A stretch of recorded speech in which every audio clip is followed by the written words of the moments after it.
you saving for your child's future? With so many options to consider and all of the complexity surrounding them, the situation can become overwhelming very quickly.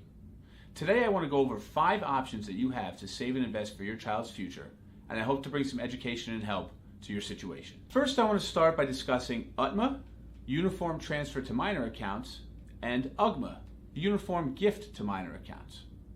Both are custodial accounts that allow you to transfer assets to your child's name over time. A main differentiator between the two types of accounts is that UTMAs typically hold a more wide array of assets, including real estate, while UGMAs typically hold financial assets such as stocks and bonds. Although these accounts don't share some of the benefits that the Custodial or 529 accounts do, they are still an effective tool to pass on assets to the next generation. Next, I'd like to talk about a Custodial Education Savings Account, also known as an ESA. This account is made for educational related savings. You can contribute up to $2,000 per year, earnings grow tax-free, and the money can be used between K through 12 or higher educational expenses. A few things to consider with Custodial accounts. In 2024, there are income limits where contributions phase out for individuals between $95,000 and $110,000 of modified adjusted gross income. And for couples filing jointly, that number moves up to between $190,000 and $220,000. Lastly, contributions must stop when the beneficiary reaches the age of 18, and all funds must be used by the age of 30 or transferred to another beneficiary under the age of 30 to avoid penalization. While on topic of education accounts, another option here could be a 529. Some quick tips for you on 529s. First, 529s are state-sponsored accounts, so each state offers their own set of benefits and potential tax deductions on a state-by-state basis. Next, earnings grow tax-free if used for qualified educational expenses. Third, these accounts tend to have high contribution limits, which ultimately can amount to the hundreds of thousands of dollars. Fourth, funds can be used for a wide range of educational expenses, including books, tuition, and supplies. Two great features when compared to Custodial educational savings accounts are that, number one, a 529 does not have any income cap, and number two, beneficiaries do not have any maximum age in which the monies must be used by. The last type of account I'd like to discuss with you is the Custodial Roth IRA. This type of account is a bit different than the others in that the monies contributed are based off of the income of the beneficiary of the account. The monies contributed are after-tax dollars, any earnings grow tax-free, and withdrawals in retirement are tax-free as well. Something interesting to note is that although Custodial Roth IRAs are typically geared towards retirement, contributions can be taken out free of penalty if used for education as well as first-time home purchases. Being aware of all the options available to you can be majorly impactful for your child's future. Thank you very much for listening and have a great day. Are you taking full advantage of your Roth 401k? Although everyone's goals are different, we love to have a discussion with clients about taking advantage of their Roth 401k if one's available through work. And the reason being is that we believe that flexibility is paramount. There's no perfect answer for any one person. We do highly suggest reviewing all of your options when planning for retirement. For those of you who are not familiar, I'm going to dive in real quick and let you know that a Roth 401k is a 401k through your employer which allows you to make after-tax contributions to an account that will grow over time tax-free, and withdrawals in retirement are tax-free as well. One of the biggest advantages of the Roth 401k is the tax-free growth. Ultimately, yes, you are paying taxes while you are working, which no one loves to do. However, if you think that you might potentially be in a higher tax bracket in retirement, or you think that flexibility might be great for your personal situation, contributing to a Roth 401k could be a major advantage for you. Another advantage of the Roth 401k, for those of you who are higher income earners, there are no income limits to contributing to the plan. Ultimately, all you have to worry about is your maximum contribution for the year, which for 2024 is $23,000, in addition to a catch-up of $7,500 if you're over the age of 50. Roth 401ks also have more flexibility when it comes time for withdrawals. Currently, you are required to take a minimum distribution from your retirement account if you are age 73 or older, and contrary to that, with a Roth 401k or Roth IRA, you do not have to do so. In addition, when passing that money on to the next generation, your beneficiaries, if that money is traditional, will have to take that money out over 10 years, where they could be in their prime earnings time. With a Roth account, they will not have to do so. So ultimately, you might ask, is a Roth 401k right for you? Again, everybody's situation is completely different, but what I can say is that when we plan for our clients, we love them to have flexibility. At the very least, we should go over all the situations and all the possibilities, including tax ramifications of doing so. Are you familiar with tax loss harvesting? Let's discuss. Tax loss harvesting is an investment strategy whereby investors sell securities at a loss to hopefully offset potential realized gains on the year. Capital gains and losses are the difference between the price in which you paid for shares of a security versus the price at which you sold the security at. There are two forms of capital gains and losses that you should be aware of: short-term capital gains and losses and long-term capital gains and losses. Short-term gains and losses occur when you have bought and sold a security within a year, whereas long-term gains and losses occur when you have bought and sold a security longer than 1 year. It's very important to know the difference because they are taxed at different rates. When you're doing your tax loss harvesting, it's important to ensure that you are selling positions in a taxable investment account as opposed to a retirement account like an IRA or a Roth IRA. While beneficial in some cases, it isn't always the right choice to make. If you like the long-term prospects of the security that you might be selling, it is important to understand one caveat, which is the wash rule. The security must be out of the portfolio for longer than 30 days before you buy it back after selling to ensure you realize the loss. This is one of the many reasons why we would encourage you to speak with your team of professionals, including your financial and tax professional, before making any decisions. Are you switching jobs, but you have a retirement account like a 401k or a 403b with your previous employer? If that's the case, you have options. Your first option is going to be to leave the money where it is. Depending on the value of your account, your previous employer may allow you to leave the monies there. A second option would be potentially to roll the money over to your new employer's plan, if it allows. A third option would be to withdraw the money and take a distribution. One thing to watch out for here is that this will be taxable if pre-tax money was used. And if you are under the age of 59 and a half, you'll get hit with a 10% penalty. Finally, your last option would be to roll the money into an IRA. A couple of the benefits of doing this are that you're going to be able to continue to contribute money to the retirement plan, provided you have earned income. In addition to that, your investment options will probably be significantly larger than when compared to a 401k or a 403b. Can you retire with a $1.8 million portfolio? Here at Rockline Wealth Management, we work with various clients across the spectrum of wealth, and each of them are deploying different strategies based on their personal goals. A recent survey conducted by one of the biggest investment custodians in the country recently stated that 1. Investors felt they needed at least $1.8 million in their portfolio to retire comfortably. 2. That they were a ways away to achieving that goal. 3. That inflation was a main cause and why that number continues to increase. And 4. It stressed the impact that financial education and decision-making skills have on reaching that number. After reading the article, a few different things come to mind. And before I get into that, I just want to say that everybody's situation is completely different. First thing I like to think about is, what are your goals? As far as your living situation, are you going to stay put? Are you going to relocate in retirement? Are you going to look to buy a second home? Are you going to look to gift money to your heirs or for philanthropic causes?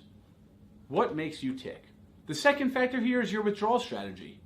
We've spoken about this time and time again and how important it can be for your specific plan. And just to reiterate, where are you going to take money from in retirement, how much, and when? The third factor is your risk tolerance. How much risk are you willing to take?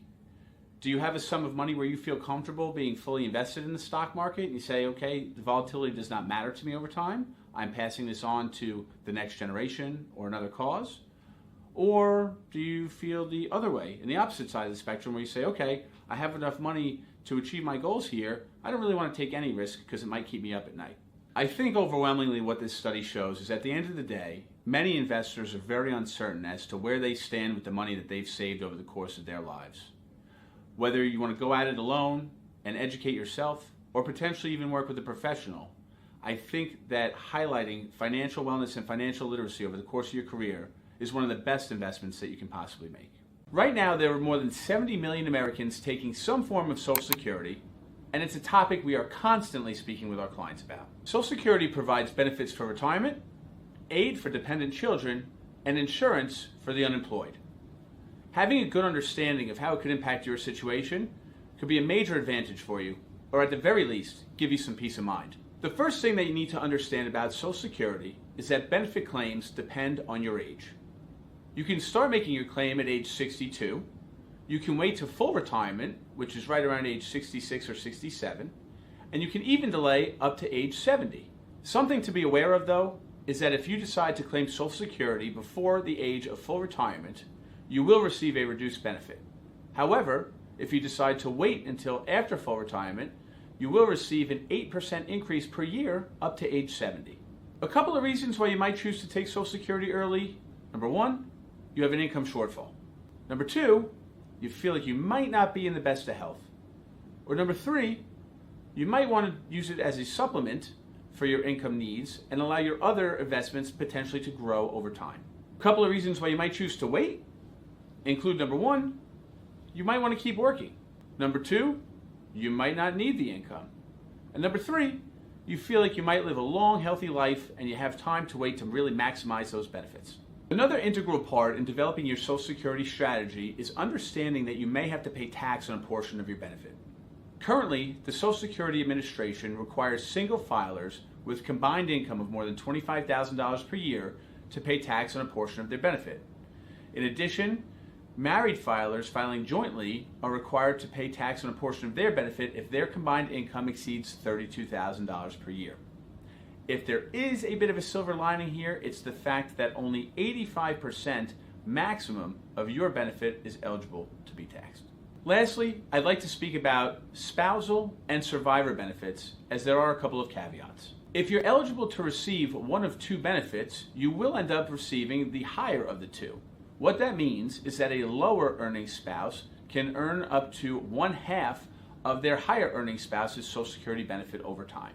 Divorced spouses who were married for at least 10 years are also eligible for the higher earning spouse's benefit, in which they receive half of their benefit over their lifetime. With regards to survivor benefits, widowed spouses are eligible to receive between 71.5% up to 100% of their deceased spouse's benefits, depending on their situation. Hey everybody, Gabe Galanti here, and I want to talk about something today that comes up quite often, actually, probably experienced by many financial professionals. When clients are upon retirement, they frequently ask, how much can I spend? Or when they're gearing up for retirement, they want to know how much are their investments going to yield, and will that allow them to live comfortably? So I wanted to address a couple of different points here in the discussions that we have with our clients and things that I feel could be relatively universal. So the first thing I want to hit on is the rate of withdrawal from the portfolio. A school of thought is, and I think something that maybe was kind of developed years back was, hey, how many dividends is my portfolio generating, and that's ultimately what I'm going to end up taking, and that's great. We don't necessarily love high dividend paying stocks here at Rockline, so we don't necessarily go based on that, but you might see anything based on any publication that you read from somewhere between 2, 3, 4%, as far as up to 8% per year. We definitely like to err on the side of caution when we are doing the planning on our end, and so I think when we're developing our plans, we'll start at that 3 to 4% per year. And we'll see how far we can take it when we go through the stress tests and the Monte Carlo simulation and ultimately developing the financial plan in general. So I don't know that there's a concrete answer and a static answer for the amount of money that you can take out on an annual basis. The second part of that is that when doing these financial plans, although technology is phenomenal, it's very hard for technology to make the assumptions of the different phases of spending. And you may have heard this at some point. I don't know if this is a coined term, but something that I use is there are 3 phases, and you might think of that as immediately following retirement. Those could be known as the go-go years. The years in between retirement and maybe being a little more towards the side of the end of retirement would be the slow-go years. And then ultimately you end up coming across the phase of the no-go years.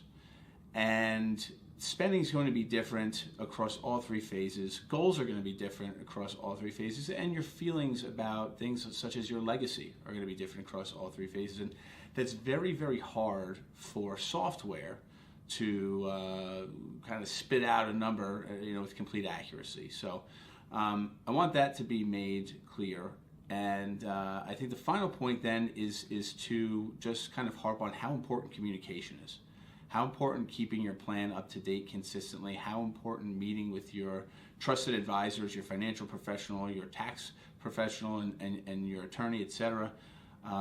It's crucial because things are going to change in your life over time, and you want your professionals to be updated and in the know. And if the plans have to be changed, that they can be changed accordingly, and everybody can be on the same page. Ultimately, going on based off of emotion and winging it is not a plan at all. So you want to work together with your team of professionals surrounding you, and you want to have a plan in place. And I think ultimately, with all those things combined and having that understanding, that will give you the greatest chance of success. What's your retirement withdrawal strategy? In our previous video, we spoke about how to calculate the amount of money you should take out safely of your portfolio over time. Today, I want to get into some of the more specific nuances about different strategies that can help you maximize your retirement withdrawal strategy over time. Basic level in answering the question, how much can I take out in retirement? You'll want to look at two different scenarios. Number one, a fixed dollar amount in which you're taking out a fixed dollar amount over time, or a fixed percentage amount where you're taking out a fixed percentage of your portfolio over time. Taking it just a notch up as far as the level of complexity, you might want to look at dynamic withdrawals, in which you take a look at the performance of your portfolio and the value of your portfolio over a period of time to then determine how much money you're going to take out. These strategies are great, and they can certainly help you build a foundation and a base for how you're going to go about retirement in the future. The next consideration I want you to think about, which I think is very important here, once you've built your base, is putting your portfolio into different buckets. Buckets as far as stocks versus bonds and cash, and buckets as far as the type of account that you have, whether it is pre-tax retirement, tax-free retirement, or a non-retirement account. In trying to give our clients the best chance of success, we need to make sure that the foundation of their portfolio stays intact over time, ultimately looking at things like asset allocation. That is imperative to be aware of when we're coming up with our withdrawal strategy. Taking things a step further and going back to those buckets, we might look at using things such as cash and short-term CDs and treasuries and bonds to handle our short and intermediate term expenses. When it comes to our longer term expenses, we might look at risk assets such as stocks. When it comes to tax planning, that's also a very important key that you want to be aware of when coming up with your strategy in retirement. Things that you want to take into consideration during that are Social Security and maximizing it, RMDs or required minimum distributions, and ultimately remember that it's imperative, again, to work with a tax professional in addition to your financial planner when trying to come up with the best scenario for you. The three keys that we feel are crucial in helping our clients succeed are communication, constant review, and discipline. Today I wanted to dive a little deeper into a topic we've been covering frequently regarding required minimum distributions and potential for planning to mitigate taxes on them. We're going to look at three phases briefly. We're going to look at things that you can do prior to retirement that could help you with your tax ramifications of the RMDs in the future. We're going to look at situations where you are fortunate enough to retire prior to RMD age. And then we're going to look at a minor strategy that you might want to consider if you are currently taking RMDs. So the first thing you might want to consider is your overall planning approach and building out multiple buckets of money. Something to take a look at is if you're currently contributing to an employer retirement plan, whether you have a Roth option. And although you will not receive a tax deduction for your contributions currently, the income that you take out later on in retirement will be tax-free. This again ultimately can help you if you are saving for a long period of time, as those RMDs can stack up pretty quickly. Another method, another approach would be to look at saving in a non-retirement account altogether. We always recommend, first and foremost, to try to achieve maxing out your contribution to receive your employer's match. If you've done that, you might want to then consider again contributing to a non-retirement account. This money should grow over time, and ultimately, hopefully, the taxable situation when you go to utilize that money will be less than as it were if it was earned income from a traditional retirement account due to capital gains. I personally would like to throw in a little story myself. I've done this on multiple occasions throughout my career where I've contributed to my 401k and thankfully have also grown a bucket of money in which was not retirement oriented. And I use this for things such as purchasing my first home, purchasing my second home, doing a full renovation on my second home, and it was quite powerful. And again, things that I couldn't have done if I would have just fully gone and contributed just to my retirement account. The next stage I'd like to hit on is for those of you who are fortunate enough to retire before the age where you have to take your required minimum distributions.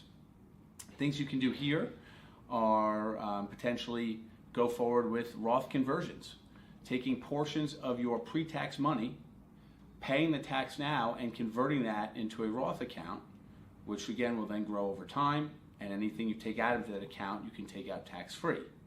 That will ultimately lower the amount in that pre-tax account, which hopefully will lessen the blow when you go to take RMDs later in life. Secondly would be to start withdrawals on that pre-tax account, potentially right after retirement, providing you are older than the age of 59 and a half, so you do not incur any unnecessary penalties. Doing so, again, will allow you to draw down the money in a potentially more tax-efficient way and hopefully lower that sum as opposed to what it could have been had you not taken those distributions when you reach that age where you have to take your RMDs. The last strategy, and although minor, if you are currently taking your RMDs, might be to make qualified charitable distributions, where you can actually contribute up to $100,000 per year to a qualified charity, and that will then satisfy your RMD, and it will not be added to your taxable income for the year. In summary, overall, you want to have a plan. You want to work with your trusted advisors, whether it's your financial planner, whether it's your CPA and accountant or tax preparer, and your estate attorney. You want to work with your trusted professionals along the way. You want to review your plan regularly, and you want to make adjustments in accordance with the rules in your specific situation. Hot topic, everyone. When is the right time to think about estate planning?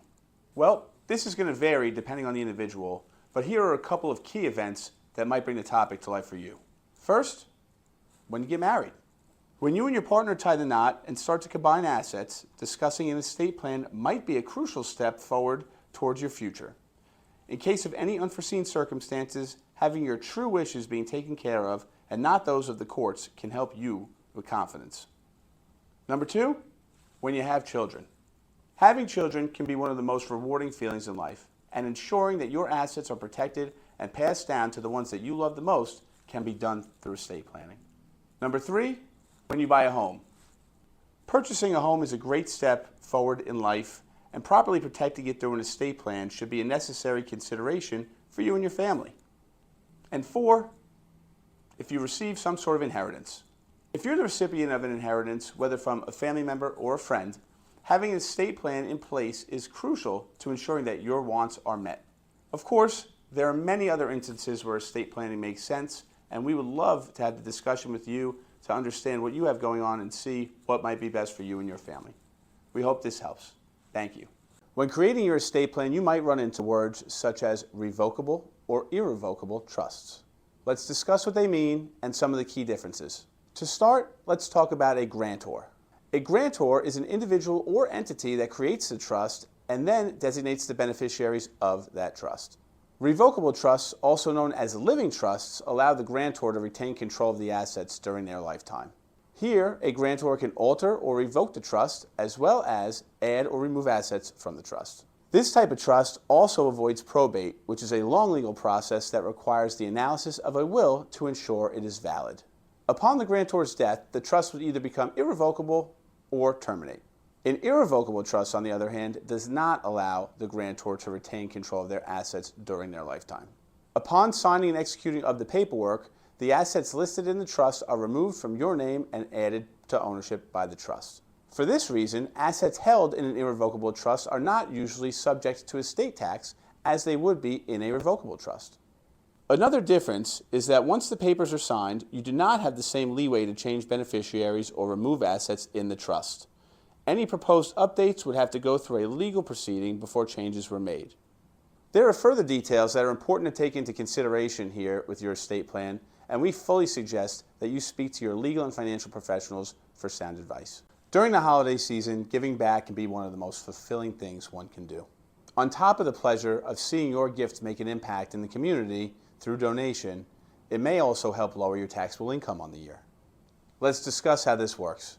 Donating to a charity may count towards a tax deduction on your federal income tax. To make a deduction, the charity must be considered to be qualified. Organizations that fit into this criteria are churches, hospitals, universities, veteran organizations, some nonprofits, among others. Generally, the deductibility depends on two separate factors. First is the type of organization receiving the gift. Second is the type and value of the asset given. Not every gift to charity must be made in cash. Some charities do accept other assets such as vehicles, boats, other hard assets, or real estate. Regardless of what you're donating, you should always make sure to itemize it to ensure that you are getting the maximum impact on your taxes. We know, of course, that not every gift to charity is tax motivated. However, it is important to be aware because this can make a potentially large difference for you. This is not tax advice, and I ask that you please consult a tax professional for your specific situation.